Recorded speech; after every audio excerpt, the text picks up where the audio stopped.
सास का घूंघट पार्ट 4। अब तक हमने देखा कि देविका के ससुराल के आदमी औरतों को घर के अंदर नहीं आने दे रहे हैं। देविका उन्हें पुलिस में जाने की धमकी देती है, जिससे पूरे गांव में अफरा तफरी मच जाती है। तभी गांव का एक आदमी सरपंच को बुलाकर ले आता है। सरपंच उनके घर के बाहर का नजारा देखकर कहते हैं, जोगिंदर जी, ये आपके घर की औरतों ने कैसा हंगामा मचा रखा है। आपका घर तो संस्कारों की मिसाल था, लेकिन ये मैं क्या देख रहा हूँ, आपके घर की किसी औरत ने घूंघट नहीं कर रखा। सरपंच जी, हमारे घर की औरतों को इस देविका ने बहकाया है। हमने पहले ही इन सबको चेतावनी दी थी कि अगर ये घर से बाहर गई तो हम इन्हें घर में नहीं आने देंगे। अब ये देविका हमें धमकी दे रही है कि पुलिस को बुलाएगी। क्या पुलिस? इस गांव का बरसों पुराना इतिहास रहा है। इस गांव में कभी पुलिस नहीं आई। गांव के सभी फैसले हमने मिलजुल कर किए हैं। जोगिंदर, तुम्हारे घर का फैसला पंचायत करेगी। सरपंच जी, आपने ठीक कहा। पंचायत दोनों तरफ की बातें सुने और जो भी फैसला पंचायत करेगी वो हमें मंजूर होगा। तो ठीक है, आज दोपहर को सभी गांव की चौपाल पर इकट्ठा होंगे और वहीं तुम्हारे घर का फैसला होगा। सरपंच वहां से चला जाता है। घर के आदमी घर के अंदर जाकर दरवाजा बंद कर लेते हैं और घर की औरतें वहीं घर के बाहर पेड़ के नीचे बैठ जाती हैं। तभी विमला कहती है, देविका बहू, तुम्हें भूख लगी होगी ना? नहीं माँ जी, मुझे भूख नहीं लगी, मैं ठीक हूँ।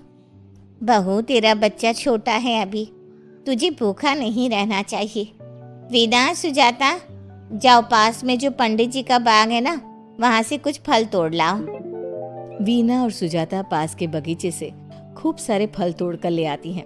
सभी औरतें फल खाती हैं। तभी देविका कहती है, आप सब घर से बाहर निकली, घूंघट उतार दिया तो इन मर्दों की इज्जत चली गई, लेकिन हम सब घर के बाहर भूखे प्यासे बैठे हैं। इस बात पर इन अहंकारी मर्दों को शर्म क्यों नहीं आ रही? हाँ देविका, तुम ठीक कह रही हो। अगर हम मर भी जाए ना, तब भी इन मर्दों के लिए इनके बनाए गए नियम कानून ही अहम रहेंगे, हम नहीं। सुजाता भाभी, मुझे तो सबसे ज्यादा सचिन पर गुस्सा आ रहा है। उसने मुझसे लव मैरिज की थी, क्या क्या वादे किए थे कि मेरा साथ कभी नहीं छोड़ेगा, और आज उसने मेरा साथ छोड़ दिया। अपने बच्चे को एक बार भी नहीं देखा उसने। देविका, वो शुरू से ही ना डरपोक रहा है, लेकिन इन सारी बातों को छोड़ो। मुझे तो इस बात की चिंता हो रही है कि पंचायत में न जाने क्या फैसला होगा। पता नहीं वो इंसाफ करेंगे भी या नहीं। वीना दीदी, आपको अभी भी पंचायत से इंसाफ मिलने की उम्मीद है? अगर इस गांव की पंचायत में सच में इंसाफ करने की भावना होती तो सरपंच जी अभी हमें घर के अंदर जाने देते। देखा नहीं कितना जहर उगल कर गए हैं हमारे खिलाफ। तो बहू, अब हम क्या करेंगे? पंचायत तो हमारे खिलाफ ही फैसला सुनाएगी। पहले तो हम अपनी सारी बातें रखेंगे। अगर ये लोग नहीं माने तो आपको वही करना होगा जो मैं कहूंगी। लेकिन एक बात आप याद रखना, किसी भी सूरत में हम झुकेंगे नहीं, क्योंकि हम सही हैं। देविका सभी औरतों को समझा रही थी। तभी वहां एक गांव वाला आता है। आप सभी को पंचायत में बुलाया है। उस गांव वाले की बात सुनकर सभी औरतें पंचायत में पहुंचती हैं। वो देखती हैं कि उस पंचायत में सारा गांव इकट्ठा हो गया है। बहुत सारी औरतें लंबे लंबे घूंघट करके वहां आई हुई हैं। तभी पंचायत की कार्यवाही शुरू की गई और घर के आदमियों से पूछा गया कि वो घर की औरतों को घर में क्यों नहीं रखना चाहते। हमारे घर की औरतें ना तो घूंघट उतारती है और ना ही किसी डॉक्टर से इलाज करवाती है, और हमारे मना करने के बाद भी इन सब ने घर से बाहर कदम रखा, हमसे ऊंची आवाज में बात की। हमने इन सबको चेतावनी भी दी, लेकिन इन्होंने हमारी बात नहीं सुनी। अब ये सभी औरतें हमारे घर में नहीं रह सकती। अब औरतें अपना पक्ष रखें। ये कानून की किस किताब में लिखा है कि औरतों को घूंघट करना चाहिए? और अगर मेरे ससुराल की औरतें मुझे डॉक्टर के पास ना लेकर जाती तो ना मेरा बच्चा जिंदा बचता और ना ही मैं। लेकिन दाई अम्मा से हम इलाज करवा रहे थे ना। दाई अम्मा को कुछ समझ में नहीं आ रहा था। देविका का इलाज दाई अम्मा के बस की बात नहीं थी। काफी देर तक दोनों पक्षों में बहस चलती रही। दोनों एक दूसरे पर आरोप प्रत्यारोप लगाते रहे, लेकिन दोनों पक्षों की बात सुनने के बाद पंचायत ने जो फैसला लिया उसके लिए तो देविका पहले से ही तैयार थी। दोनों पक्षों की बात सुनने के बाद पंचायत ने यह फैसला किया है कि सारी गलती महिलाओं की है। अगर वो अपने अपने पतियों से माफ़ी मांग लेती है और वादा करती है कि भविष्य में कभी ऐसी गलती नहीं दोहराएंगी, तो वो घर के अंदर प्रवेश कर सकती हैं। हमें पंचायत का फैसला मंजूर नहीं है। हमने कोई गलती नहीं की जो हम माफ़ी मांगे। और किस बात का वादा करें हम?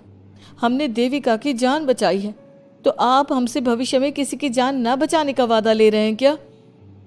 अगर तुम्हें पंचायत का फैसला मंजूर नहीं है तो तुम सबको घर में नहीं पुरानी हवेली में रहना होगा, जो अब खंडहर बन चुकी है। यह खंडहर तुम्हारे घर के सामने ही है। सरपंच जी, आपका फैसला सही नहीं है।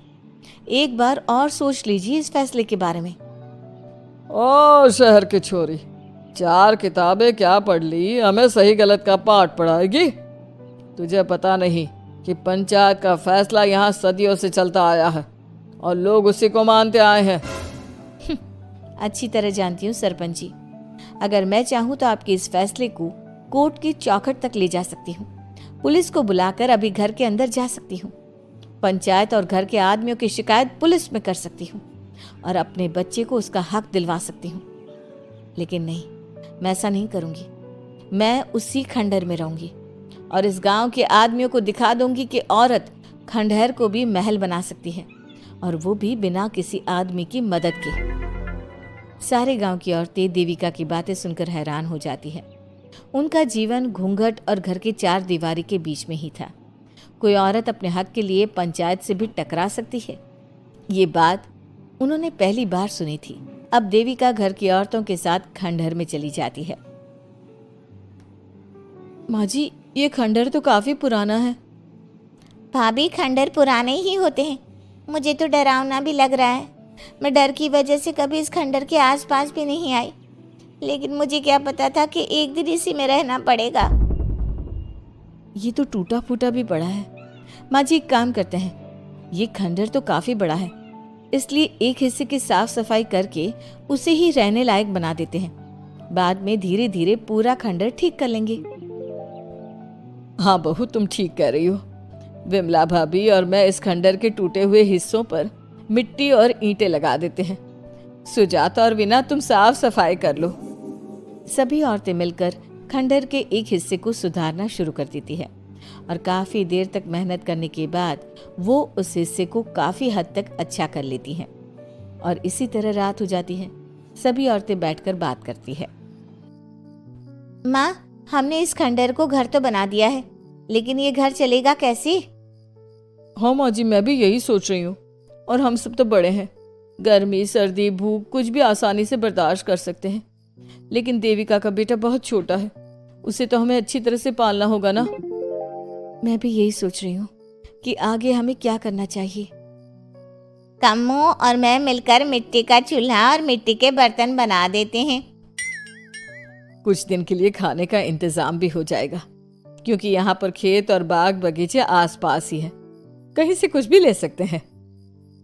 पहले आप मुझे ये बताइए कि आप सब लोगों को आता क्या है, मतलब कोई ऐसा काम जिसका आपको शौक हो, जो आपने बचपन से किया हो। बहू, तेरे दिमाग में चल क्या रहा है? माँ जी, बहुत कुछ चल रहा है।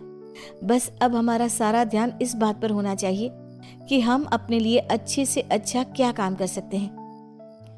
आप सब हिम्मत से और समझदारी से काम लो, फिर देखना हम इस खंडहर को भी महल बना देंगे। इसके लिए सबसे पहले हमें आत्मनिर्भर बनना होगा। देविका सभी को समझा रही थी, तभी उसका बेटा रोने लगा। उसने अपने बेटे को गोद में उठाया और उसे चुप कराने लगी। अब देविका के सामने सबसे बड़ी चुनौती थी कि वो किस तरह से ससुराल की औरतों को आत्मनिर्भर बनाए और किस तरह से अपना घर चलाए। हमारे प्यारे दर्शकों, अब आप बताइए, देविका और घर की सभी औरतों ने अपने पतियों से माफी ना मांगकर सही किया या गलत? क्या उनका खंडहर में रहने का फैसला सही था? अब देविका को क्या कदम उठाना चाहिए, हमें कमेंट में जरूर बताना। हमारी कहानी को लाइक, शेयर और चैनल को सब्सक्राइब करना मत भूलना।